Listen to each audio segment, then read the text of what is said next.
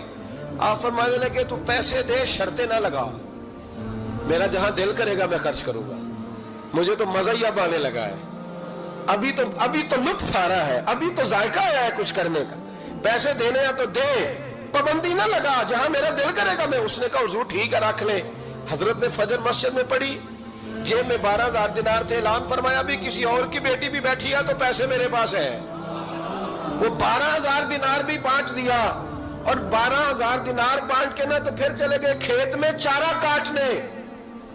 اس عیسائی کو کسی نے بتلایا کہ ان کے پاس تو 12,000 آیا ہے پر تجھ سے جان نہیں چھڑائی انہوں نے، کہ وعدہ یہ ہوا تھا کہ 6 دیں گے تو جائیں گے، جب تک دیں گے نہیں تیرے گھر میں کام کریں گے۔ وہ نہ چارہ کاٹ رہے تھے، حضرت صاحب تو وہاں پہنچ گیا، دور جا کے کھڑا ہو گیا، کہنے لگا بابا پہلے تو میں نے مسلمانوں کے اخلاق سنے تھے، اب تو میں نے دیکھ بھی لیے، پر یہ بتا جب 12,000 آیا تھا جان کیوں نہیں چھڑائی؟ تو حضرت چارہ کاٹتے کاٹتے رو پڑے، فرمانے لگے تو نہیں نہ جانتا یہ بیٹیاں سانجی ہوتی ہیں، پتہ نہیں نا، میرے رسول پاک نے تو خاتم تائی کی بیٹی کے سر پہ کپڑا رکھ کے کہا تھا بیٹیاں برابر ہوتی ہیں، تو یہ نہیں پتا جب اس کی 6 بیٹیوں کی شادی ہوئی ہے میرے اندر روحانیت کتنی بڑی ہے۔ فرمایا پھر 12,000 آیا ہے تو 2-4 بچیاں پھر گئی ہیں، تو یہ نہیں پتا میں اندر سے راضی کتنا ہوں، میں تیری نوکری کرتا رہوں گا، پتہ نہیں اللہ کتنی بیٹیوں کو بیاہ دے گا۔ اتنا رویا، وہ عیسائی کے پیروں میں بیٹھ گیا، کہنے لگا بابا میں نے تیری مخالفت کی ہے پر تیرے قریب آ کے پتہ چلا ہے کہ تو بہت اونچے اخلاق کا مالک ہے، اور اگر تیرا یہ مقام ہے تو تجھے اخلاق سکھانے والے محمد عربی کی شان کتنی ہوگی۔ ظالم کی بولیے جاتے نہیں لوگ جھوٹے گواہ بن کے، وکیل صاحب کو نہیں پتا ہوتا کہ یہ بندہ مجرم ہے جو میرے پاس آیا، کیا مجرموں کے وکیل نہیں ہوتے؟ بولے تو اس کو پتہ نہیں ہوتا وکیل صاحب کو کہ یہ صاحب مجرم ہے، میرے پاس مقدمہ لے کے آئے، اور اگر بے ادبی نہ ہو جائے تو میرا خیال ہے قاضی عدالت کو بھی پتہ ہوتا ہے کہ مجرم کون ہے اور مظلوم۔ میرے نبی پاک صلی اللہ علیہ وسلم نے اس قدر زیادہ سختی فرمائی اس مسئلے میں، فرمایا جس کو پتا تھا کہ فلاں آدمی ظالم ہے، ظلم کر رہا، پھر وہ ظالم کا گواہ بنا یا اس نے ظالم کی مدد کی، کتنی کی؟ شارحین لکھتے ہیں چاہے اس نے ایک جملہ بول کے کی، چاہے ایک، سارے بولیے، چاہے ایک غریب کو اس نے ظلم کیا تو کہتے ہیں علاج یہ سی، چاہے ایک جملہ بول کے کی، شارحین اس حدیث کی شرح میں لکھتے ہیں ایک جملہ بول کے چاہے مدد کی، جس بندے نے کسی ظالم کی مدد کی کسی مقدمے میں یا کسی صورت میں اور اسے پتا تھا یہ ظالم ہے، میرے نبی پاک صلی اللہ تعالیٰ علیہ وسلم فرماتے ہیں اگر اس نے مدد کی، ابھی ظالم کی بات نہیں ہو رہی، ظالم کے مددگار کی بات ہو رہی، اگر کسی نے ظالم کی مدد کی تو حضور فرماتے ہیں خدا بھی اس سے بری ذمہ ہے، رسول بھی اس سے بری ذمہ ہے۔ سنبھال کے رکھے اپنی نمازیں، قربانیاں، حج، زکوٰۃ سنبھال کے رکھے۔ اگر ظالموں کا مددگار ہے، الیکشن آ لینے دے، آپ کو نظر آ جائے گا کون کون ظالموں کا مددگار ہے، نظر آ جائے گا، اپنی جیب سے لوگ پیسے دے کے ظالموں کی مدد کریں گے، ان کے فلیکس چھپوائیں گے، بورڈ لگوائیں گے، جیبوں سے پیسے دیں گے۔ ہم نے خود آگ لگائی ہے چمن میں اپنے، بے سبب گردشی ایام کو الزام نہ دو، ہم نے خود نور کا ظلمت سے کیا ہے سودا، کر کے توہین سحر شام کو الزام نہ دو۔ ظالموں کے مددگار میدان میں آ گئے، یہ چھوٹا لفظ نہیں، میرے حبیب پاک صلی اللہ علیہ وسلم نے فرمایا جو ظالم کا مددگار ہے سن لے، جو سجن کے ساتھ کچہری جاتا ہے وہ یاد رکھے، جو دوست کا گواہ بنتا ہے وہ یاد رکھے، جو کہتا ہے میں مانگی گیا تھا، مجھے بلایا گیا تھا قبضہ چھڑانے کے لیے کسی غریب بیوہ کی جائیداد پہ، کب وہ سن لے تو مدد کر کے نہیں آیا، تو خدا کے ذمے سے نکل گیا ہے۔ رسول پاک نے فرمایا تیرا میرا تعلق ختم ہو گیا، تو ظالم کا مددگار ہو گیا، پھر تو کہتا میں بے چین ہوں، میں بے قرار ہوں، میں آزمائش کا شکار ہوں، پلٹ کے دیکھ تو صحیح تیرا گناہ کتنا بڑا ہے۔ میرے نبی پاک صلی اللہ علیہ وسلم کا ایک اور فرمان سننے، ابن ماجہ ابو داؤد میں موجود ہے، اس حدیث کو آپ نے یاد کر لینا ہے، کر لیں گے انشاءاللہ، سارے کہیے انشاءاللہ کر لیں گے یاد۔ حضور صلی اللہ علیہ وسلم نے فرمایا اگر تو ظالم کی مدد کرے گا نا، یہ لفظ دل کی تختی پہ لکھ لینا، یہ مکافات عمل ہے، مکافات عمل دنیا، ادھر کرو گے تو ادھر بھرو گے۔ فرمایا اگر تو کسی ظالم کی مدد کرے گا، سن لے حضور کا فرمان ہے، اگر تو ابن ماجہ ابو داؤد صحاح میں موجود ہے، فرمایا اگر تو کسی ظالم کی مدد کرے گا تو رب تعالیٰ مرنے سے پہلے پہلے تیرے اوپر بھی ظالم کو مسلط کر دے گا، تیرے اوپر بھی ایک دفعہ ظلم ضرور ہوگا اگر تو ظالم کی، وہ کسی صورت میں بھی ہو سکتا ہے، کسی صورت میں تیرا بیٹا ہی اٹھ کے ظلم کر دے گا، تو الجھ جائے گا، کسی نہ کسی جگہ تیرے لیے تباہی کا سامان ہوگا، تیرے اوپر ظلم ہوگا، اس لیے کہ تو ظالموں کا مددگار ہے۔ چاہیے یہ تھا کہ تو مظلوم کی مدد کرتا، انسانی ایمانی یقین کا فریضہ سر انجام دیتا، تو ظالموں کا مددگار ہو گیا ہے۔ ٹٹول کے دیکھ لیں، رزلٹ نکال کے دیکھ لیں، ہمارے زمانے میں ظالموں کے مددگار زیادہ ہیں، اتنی لمبی زبانیں نکال کے ظالموں کی مدد کرتے ہیں، بڑے بڑے کالم نویس اللہ نے انہیں قدرت دی لکھنے کی، تو اپنا قلم ظالموں کی مدد میں خرچ کرتے ہیں۔ وہ لوگ جن کو اللہ تبارک و تعالیٰ نے قدرت دی، ہمت دی، طاقت دی، کچھ لوگ ان کے حلقہ احباب میں وہ اپنے لوگوں کو استعمال کر کے ظالموں کی مدد کرتے ہیں، ظالموں کی مدد کرتے ہیں۔ میرے نبی کریم سید عالم نور مجسم صلی اللہ علیہ وسلم نے فرمایا اگر تو نے ظالم کی مدد کی تو جب تک تو توبہ نہیں کرے گا رب تجھ سے ناراض ہی رہے گا۔ اللہ تجھ سے، او بھائی جس سے رب بھی ناراض ہو گیا، نہ کھانا نہ پینا نہ سونا نہ جاگنا نہ نیند، پھر تیری ہر چیز تیرے لیے آزمائش ہو جائے گی، پھر تیرا سایہ بھی تیرے لیے خوف کا سامان بنے گا، پھر زندگی جیتی جاگتی لاش بن جائے گی، تو اپنے کندھوں پر اپنی میت اٹھائے پھرے گا جب تو ظالم کا مددگار ہوگا۔ اور نبی پاک صلی اللہ علیہ وسلم نے فرمایا ظالموں کا مددگار بھی ظالم ہوتا ہے، ظالموں کا مددگار بھی، سارے بولے ظالموں کا مددگار بھی، نہیں کو نہیں، آپ سارے نہیں بولے، ایک دفعہ بولے ظالموں کا مددگار بھی، پکی بات ہے، ظالموں کا مددگار بھی۔ اللہ اکبر، جس کا یارانہ ہو، جس کا دوستانہ ہو، جو کہے میں نے نا اس کو اوکھے ویلے کے لیے ظالم کو یاد رکھا ہوا ہے، کبھی مشکل پر رکھے نہیں ہوئے لوگوں نے ظالم دوست، کہتے میں نے رکھے ہوئے ہیں، بلکہ ہمارے دیہات میں تو کہتے ہیں میں نے بازو بنائے ہوئے۔ کس کو بازو بنا لیا؟ ظالم بھی کبھی بازو ہوتا ہے، جو ظلم کی تلوار لیے میدان میں کھڑا ہے۔ قارون، حامان، فرعون، نمرود کا حال نہیں لوگوں نے دیکھا؟ اپنے زمانے میں آپ نے کتنے لوگ نہیں دیکھے جن کے سائے سے، آواز سے لوگ کانپتے تھے؟ پھر پولیس کی گاڑیوں میں وہ اس طرح مردہ پڑے کہ دنیا نے تماشا دیکھا ان کا، یہ رنگ ہم نے دیکھے نہیں اپنے آنکھوں سے۔ فرمایا ظالم کا مددگار بھی، جو کار میں بٹھا کے لے کے گیا وہ بھی ظالم، جس نے چائے پلائی وہ بھی، جس شخص نے کھانا کھلایا وہ بھی، جو کچہری تک ساتھ گیا وہ بھی، جس نے فلیکس کے نیچے، بڑے شرابی کے نیچے چھوٹی اپنی فوٹو لگائی وہ بھی، جو ووٹ کی پرچی ڈالنے گیا وہ بھی۔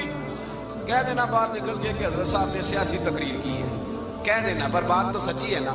خو کرے حمد سے تھوڑا سا گلا بھی سن لے، خو کرے حمد سے تھوڑا سا بھی گلا۔ امام مالک کے پاس ایک بندہ آیا، اس نے کہا حضور میں درزی ہوں، ایک ظالم بادشاہ مجھ سے کپڑے سلواتا ہے، میں تو ظالموں کا مددگار نہیں نا۔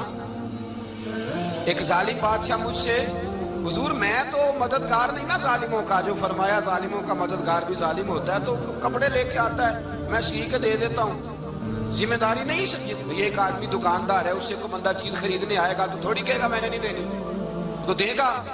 کوئی بندہ اگر کسی شخص سے کوئی کام کہتا ہے جو اس کی فیلڈ ہے، اس کا شعبہ ہے، اس کا معاش کا وہ سلسلہ ہے، کہتے ہیں یا رسول اللہ صلی اللہ علیہ وسلم ظالموں کا مددگار بھی ظالم، حضور نے فرما دیا۔ تو امام مالک سے بندے نے مسئلہ پوچھا، دل کی تختی پہ لکھنے والی باتیں ہیں، کہا حضور میں درزی ہوں، ظالم کپڑے سلواتے ہیں، میں تو مددگار نہیں نا۔ امام صاحب کہنے لگے نہیں، مددگار تو وہ ہوگا جو تجھے سوئی دھاگا فراہم کرے گا، تو پورے کپڑے سی کے دیتا ہے، تو خود بہت بڑا ظالم ہے، تو پورے سوٹ سی کے دیتا ہے، تو بہت بڑا ظالم خود ہے۔ مددگار تو وہ ہوگا جو تجھے دھاگا دے گا، جو تجھے بٹن دے گا، جو تجھے نلکی دے گا۔ جو ظالم سے اتنی نفرت ظلم کر کے بندہ ہے، یہاں تو ہمارے زمانے میں ہیرو بن جاتے ہیں لوگ، ظالم ہیرو ہے، لوگ اس سے ڈرتے پھرتے ہیں، گھومتے پھرتے ہیں، اور بہت سارے کم مزاج لوگ اس کے پیچھے ہاتھ باندھ کے پھرتے ہیں۔ ظالموں کی مدد کرنا، ظالموں کے ساتھ رہنا، یہ ظلم ہے، ظلم، یہ زیادتی ہے۔ میرے نبی پاک صلی اللہ تعالیٰ علیہ وآلہ وسلم نے ارشاد فرمایا یاد رکھو رب فرماتا ہے میں مظلوم کی مدد ضرور کروں گا، چاہے جلدی کروں چاہے دیر سے کروں، میں مظلوم کی مدد۔ اور حضور صلی اللہ علیہ وسلم نے فرمایا ہے، حضرت معاذ بن جبل کہتے ہیں حضور نے مجھے یمن کا گورنر بنایا، جب میں جانے لگا نا تو حضور نے بڑی نصیحتیں کی، بخاری میں موجود ہے، فرماتے ہیں جب میں پلٹنے لگا تو میرے رسول نے فرمایا معاذ ایک منٹ ٹھہر جا، ایک بات میری یاد رکھنا، اس کو نہ بھولنا۔ کہا حضور کیا؟ فرمایا دیکھنا کسی پہ ظلم نہ کر بیٹھنا، کہیں تجھ سے زیادتی نہ ہو جائے۔ محبوبہ پھر حضور نے فرمایا سن میرے معاذ، میں تجھے گورنر بنا رہا ہوں، زیادتی نہ کر بیٹھنا۔ یا رسول اللہ صلی اللہ علیہ وسلم کیا ہوتا ہے؟ تو میرے کریم نے فرمایا جب مظلوم دعا کے لیے ہاتھ اٹھاتا ہے تو عرش کا مالک کہتا ہے فرشتوں پیچھے ہٹ جاؤ، عرش کا مالک کہتا ہے فرشتوں پیچھے ہٹ جاؤ، دروازے کھول دو۔ فرمایا مظلوم اور رب کے درمیان شے حائل کوئی نہیں ہوتا۔ مولا رومی رحمت اللہ علیہ فرماتے ایک دن نا شیر نے، کہتے شیر نے ایک دن نا ریچھ کو ساتھ لے لیا اور ساتھ لے لیا لومڑی کو، اس نے کہا اور شکار کرنے چلے، چلو جی، شیر کی مہربانی ذات لے لیا ہے، حالانکہ اس کو کسی کی مدد کی ضرورت ہے، وہ تو بادشاہ ہے، بادشاہ سلامت نے ساتھ لے لیا، شکار کیا 3 چیزوں کا، ایک شکار کیا خرگوش، ایک ہرن، ایک گائے۔ اب وہ شکار کر کے واپس آئے تو جو ریچھ تھا نا ذرا اکڑ اکڑ کے چلنے لگا کہ بادشاہ کے ساتھ میں بھی تھا، یعنی شکار میں میرا بھی حصہ، اور شیر بھی سمجھ گیا بات کو کہ اس کا دماغ خراب ہو رہا ہے، حالانکہ میں نے تو ویسے ہی ساتھ لیا۔ وہ ریچھ صاحب بھی نا تگڑے ہو گئے، انہوں نے کہا اوہو میں ساتھ ہی تھا کہ اب بادشاہ نے تو ویسے ساتھ لیا تھا کہ چلو 2-4 آدمی مل کے تو وہ۔ پیر بارش شاہ صاحب رحمت اللہ تعالیٰ علیہ سے کسی نے کہا کہ آپ کے جو شیخ ہیں، آپ کے مرشد ہیں، آپ کو بلا بلا کے مشورے لیتے ہیں، کام لیتے ہیں، تو آپ تو بڑے خوش نصیب ہیں۔ تو انہوں نے کہا ہیر ہس بولے تے وہ دی مہربانی، ورنہ رانجے تے لاڈ ہی لڑاونے نے۔ انہوں نے کہا ٹھیک ہے اگر اس نے مہربانی کر دی ہے تو اس میں میرا نہیں، ان کی نظر شفقت ہے، ہیر ہس بولے تے وہ دی مہربانی، انہوں نے مہربانی فرمائی ہے تو بڑی کرم نوازی ہے، ورنہ من آنم کے من دانم، جو میں ہوں اس کا مجھے پتا تو ہے ہی نا، تو میں اس میں اپنے آپ کو اتنا بڑا نہیں سمجھ۔ اس نے نا شیر نے بھانپ لیا، اس نے کہا کہ اس کے ذہن کے اندر بات آ رہی ہے کہ شاید میں کو بلا ہوں، تبھی تو مجھے سپیشل بادشاہ نے کہا کہ چاہے میرے ساتھ شکار کرنے میں، ہے کوئی میرے اندر بات۔ اللہ اکبر۔ اس نے نا آ گئے بیٹھ گئے، اس نے کہا اس سے بادشاہ نے کہ کیا کرنا ہے، اب شکار تو ہو گیا ہے، تو اس کے اندر تو سودا سمایا ہوا تھا نا۔ اس نے کہا جی کرنا کیا ہے، بانٹ کے کھانا چاہیے، بانٹ کے کھانا چاہیے۔ اس کو بڑا غصہ آیا، اس نے کہا اچھا تو مجھے کمزور سمجھتا ہے، میں جو چاہتا تھا کر سکتا تھا، میں نے تو عذرائے محبت تجھے عزت دی ساتھ لے لی یار، تو بن کے ہی بیٹھ گیا ہے۔ اس نے کہا اچھا بانٹ کے کھانا چاہیے، کہا بالکل۔ کہا چلو بانٹو، پھر کیسے بانٹنا ہے؟ ہرن کا اور بکرے کا گوشت ایک جیسا ہوتا ہے، بلکہ ہرن کا زیادہ مہنگا ہوتا ہے، لذیذ ہوتا ہے۔ اب اس نے تقسیم کیسی کی جی، اس نے چلاکی کرنی چاہیے۔ کہنے لگا جی تقسیم سیدھی سی ہے، آپ بڑے ہیں، گائے آپ کی، 3 جانوروں کا شکار ہوا نا، گائے، ہرن اور خرگوش۔ کہنے لگا آپ بڑے ہیں، گائے آپ کی، میں درمیانہ ہوں تو ہرن میرا، اور لومڑی چھوٹی ہے تو خرگوش لومڑی کا۔ اس نے کہا تیرا بھلا ہو جائے، کیسی تم نے تقسیم کی ہے؟ اس نے مارا پنجا اور ریچھ کو بھی مار دیا۔ اس نے کہا تو عجیب آدمی ہے بھائی، تجھے تو ذرا موقع دیا ہے تو تو نے ہاتھ ہی وہاں ڈال لیا ہے جہاں بالکل تیرا بنتا ہی نہیں تھا۔ اللہ اکبر۔ اس نے کہا اچھا مر گیا۔ اب لومڑی بھی سنبھل کے بیٹھ گئی، لومڑی ذرا تیز ہے، چلاک ہے۔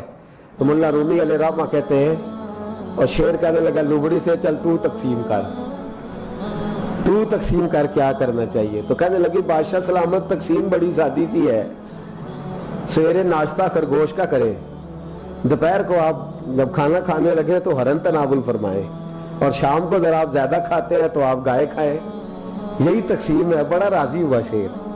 اس نے کہا تو نے یہ تقسیم بڑی اچھی کی ہے، یہ کہاں سے سیکھی ہے؟ کہنے لگی ریچھ کی موت سے سیکھی ہے، ابھی مرا ہے نا میرے سامنے، اس کی موت سے میں نے سیکھی ہے، اس لیے کہ اگر یہ تقسیم نہ کی تو مر میں بھی جاؤں گی۔